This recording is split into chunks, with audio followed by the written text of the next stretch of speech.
GALA started in 1997, so this is actually our 20th year anniversary. We're an archive that is based at the University of the Witwatersrand in Johannesburg. And we started with literally being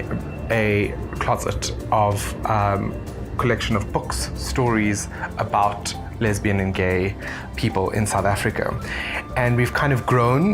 to specifically be a historical archive for the LGBTIQ movement in South Africa. A strong component of the archive focuses on anti-apartheid struggle activists who also very strongly identified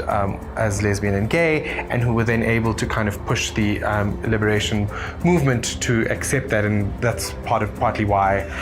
sexual orientation, rights on protecting sexual orientation are protected in our constitution. And then we also, as a part of our contemporary archive, really focus on our youth and youth development for research, but also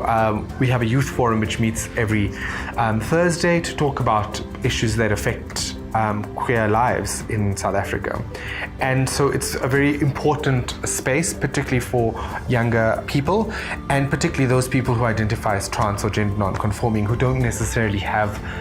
safe spaces within the kind of broader Johannesburg community. They really do see this as a place where they can just come and be themselves. I think in terms of the reason why GALA is firstly excited to partner with the Boston Gay Men's Choir is that we've noticed, particularly through the events that we do host, is that there's such a need for kind of queer arts, queer culture, particularly in Johannesburg,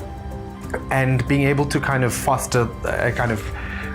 intercultural exchange is so important for us. So I think there'd be huge interest in having you here, but then also to be able to share our history with the Boston Gay Men's Choir, particularly as Johannesburg was a very